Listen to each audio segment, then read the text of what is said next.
You're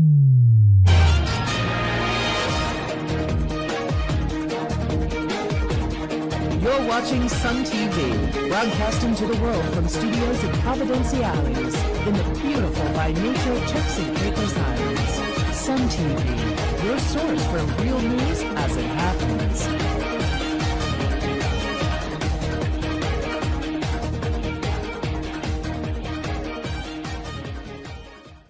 I'm Iberlia Brute. Thanks for watching this edition of Sun TV News. Unemployment continues to be a major problem and a rather controversial issue here in the Turks and Caicos Islands. The issue dominates discussions almost everywhere, including on Facebook and other social media. In an interview with Sun TV, Governor Rick Todd has added his voice to the unemployment situation, saying that he sympathizes with those who are out of work. Here's what he had to say. I absolutely understand the point you're making. Anyone can say, well, look, the economic numbers are good, TCI is going the right way, the economy is growing, we have a fiscal surplus, investments coming in. All these things are true. But if you are a person who is unemployed, then those facts look very different. And I never ever lost sight of the fact that unemployment isn't a number, it's a human tragedy. So for every person who wants a job and can't get one, that is an extraordinarily difficult situation for them. What I can say is that overall the economy is growing, so therefore there will be more prospects. Second, the Ministry of Border Control and Labour are absolutely committed to working with unemployed people to try and help them to find employment. Now, there are employment opportunities here on TCI, and I think it's the job of the government to help train and equip people, especially young people, to be able to work well in the marketplace. And I was meeting earlier today a group of students, including the young tourism minister, and one of the things we agreed on was how important the hotel sector, the tourism sector, is to TCI. And I reminded them of a very wise comment by Minister Washington Missick, who said, sometimes, he said, people confuse service with servitude. The service industries here on TCI are our country's future, and I think we'd all want to encourage young islanders, young people living on these islands, to get involved. Many persons have said that there has been little or no investment in the Turks and Caicos Islands over the past 3 years, while the country was under direct rule by the UK. But Governor Todd, who was appointed 2 years ago, has strongly defended the investment record under the interim administration, said it was quite successful. Well, I think I would disagree with that characterization of the situation in two respects. First, if you look back over the last couple of years, there's been a significant number of capital investments by the government here on TCI. The Causeway is one example, the Millennium Highway is another, the H.A. Robinson High School is a third. So I think there's been progress in getting capital investment going here on TCI, and the FSPS sets out a program of capital spending over the next 3 years, which will have a significant impact here. The second thing is, in terms of attracting investment, I think TCI has been quite remarkably successful. There's going to be a new FBO. We've started investing in the new airport terminal. The JW Marriott Hotel is going to start operation quite soon. In the last 18 months, the interim administration was able to agree MOUs totaling investment of $750 million. So I think the investment is coming in. We now need to work through those projects to make them happen and ensure that they deliver prosperity here on the ground for the people of TCI. But that investment pipeline, the interest investors have shown in TCI over the last couple of years, is really quite striking. And I think TCI should be proud of its ability to offer to investors in the world such an attractive possibility. The governor also commented on the letter which UK Prime Minister David Cameron wrote to the Turks and Caicos Islands and other British overseas territories, telling them to get their financial houses in order. Well, I wouldn't characterise Mr. Cameron's letter as telling people to get their house in order. If you look at Mr. Cameron's letter and also the letter from the Premier, which he wrote after a discussion in Cabinet, it is clear that the TCI, the other overseas territories, the UK government and all the serious countries in the world are on the same page. In other words, we think that countries who want to be low tax jurisdictions should be allowed to do so, but that equally what we need is global standards, high global standards, in order to ensure that people pay the tax which they should pay and that we are able to combat money laundering, financial crime and terrorist financing. Now what the Premier Ewing has made clear, Dr. Ewing has made clear, is that TCI is a country which has high standards. We are not a tax haven, we don't want to be a tax haven, and we want to be in the forefront of global efforts to set high standards and adhere to them. TCI is not frightened of high standards. What this is David Cameron, as UK Prime Minister, as President of the G8, setting out to the overseas territories and the UK and G8 partners, and wider than that, that there is a very strong desire across the world to ensure that people who should pay tax, that there are rules on beneficial ownership and on tax evasion, and that countries which want to be in the forefront of that work should be there. The UK wants to be there. The overseas territories want to be there too.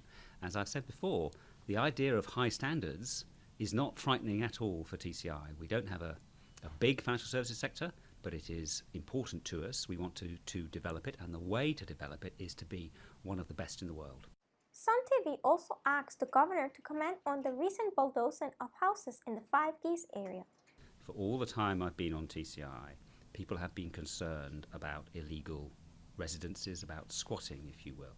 And when people squat or live on property they don't own, be it private land or Crown land, that is a serious issue.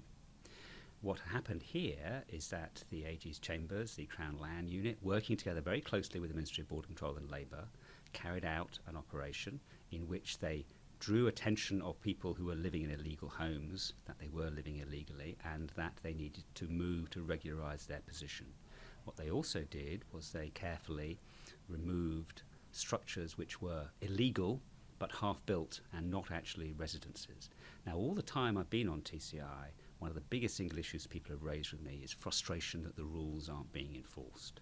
So here we have, I think, an example of officials working together, trying to deliver what the people of TCI want. Now, if people live illegally on land, then they must be removed by legal means. That means legally, it means carefully, humanely. And I'm sure that TCIG is absolutely committed to doing that. Well, you'll remember that those who were in houses which were thought to be illegal were given notice that they need to regularise their position. The demolitions.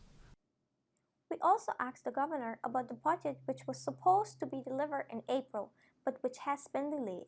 The Cabinet agreed at its meeting yesterday that it would aim to finalise the budget as soon as possible and pass it to the House of Assembly. We certainly need to get it all done by July. It's hard to say at the moment, but as soon as possible in July is the answer.